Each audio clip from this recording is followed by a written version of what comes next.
If they were in a better circumstance, they can think about things like, what are we going to do after Trent? They need to ensure that they all have jobs longer than Trent Williams does. That is not a guarantee. Trent Williams could be in San Francisco longer than Kyle Shanahan. I don't think it's like 1 year, but 2 years? Whew. And yet they drafted in so many cases as if they have impeccable job security. It's a very bizarre situation. You think another losing season and Kyle's out?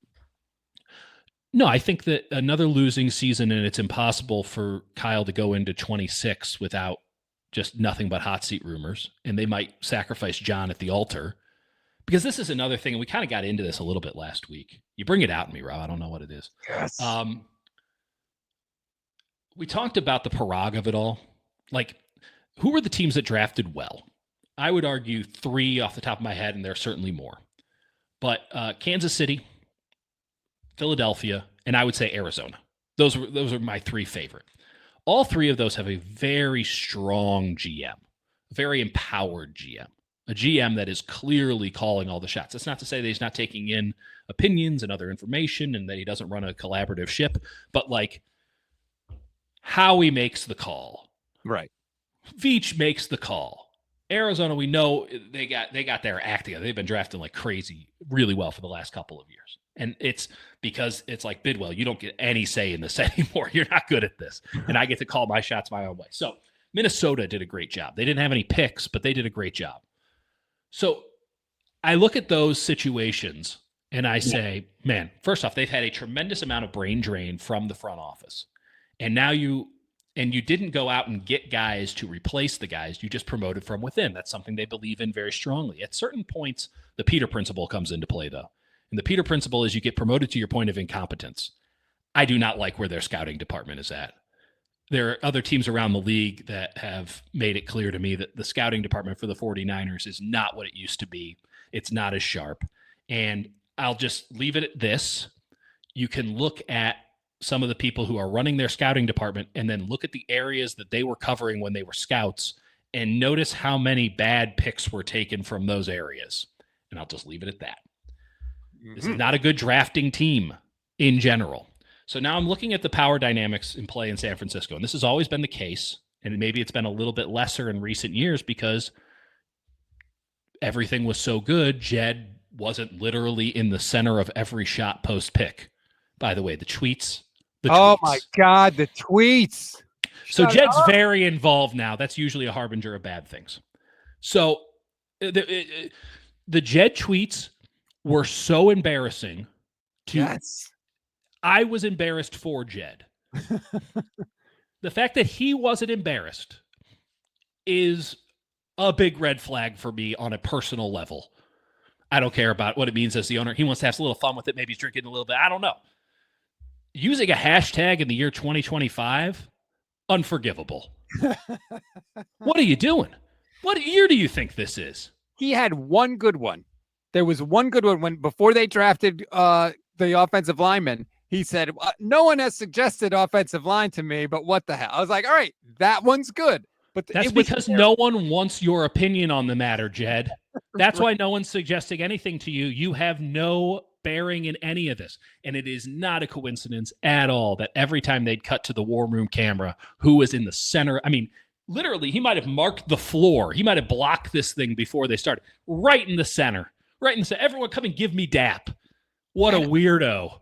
I thought it was so weird that every pick they made, he was like, Robert Saleh is back in the room. It's like, dude, why are you glazing the defensive coordinator like he's the one making all the picks? It was just so... It'll be easier to fire him. Well, that's what they tweeted out a picture of Kyle, big grin on his face afterwards. And I said, that's the face you make if the picks are bad, you could just blame everything on your defensive coordinator because the owner put it out there. So here's the other thing I wanted to get into. And this is something I've heard from a couple of different people and lines up with my understanding of the situation going in. When you have a GM where everything runs through them, when they make the final call, when they're in charge, everyone knows you got to convince him or her, but him in the NFL that's you want to get a pick, you like somebody, you got to go convince them. That's not the case with the 49ers. Right? John Lynch is not that kind of GM. He never really could be, but he's never been empowered to be that GM either. Right. He is someone who just brings everyone together, right? Everyone loves being around John Lynch. He's a connector of people. But where does the say come from?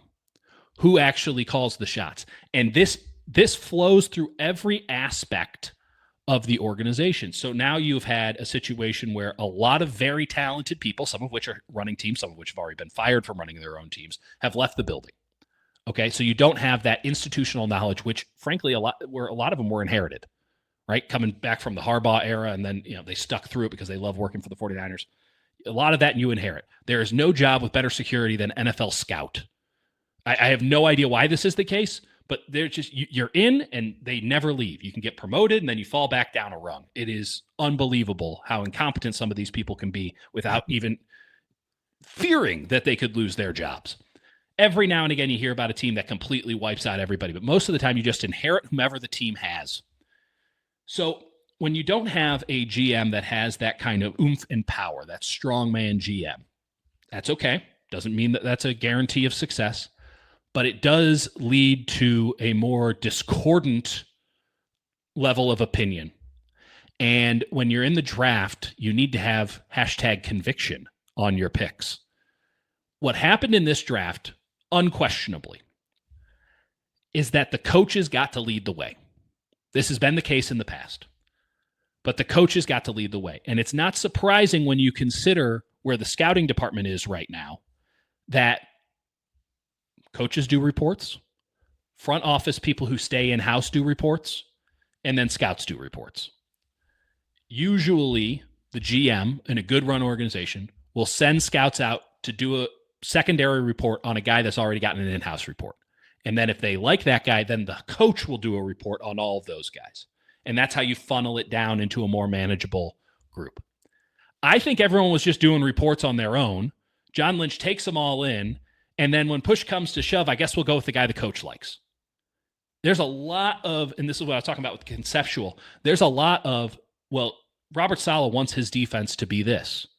They want to have big, beefy boys up front protecting fast, small guys in the back. Mm-hmm. I think if you had a scouting department that was worth their salt, or a GM that was looking at the big picture of the league, they'd say, yeah, that's all well and great. I love the concept of that. But what happens when we're down to our fourth linebacker because this guy's 6 foot and 225 pounds, and those guys don't make it in the league? Well, why did Robert Saleh take, Nicholas Martin? Oh, well, he can be our Dre Greenlaw replacement. Why did he take Upton Stout? Well, he could be our next K1 Williams. I hate that. It's just trying to recreate an old album that was good after 10 years. It's not going to sound the same because it's not the right place or time. The league has changed dramatically. Why? Well, we couldn't possibly take an offensive lineman that maybe a scout likes, or that maybe, and this is the real part, like guys in my front office that really like. I couldn't possibly do that because our offensive line coach doesn't love them, because the offensive line coach might have figured out, and he's good at this, if you never give me anything, you can't fire me either.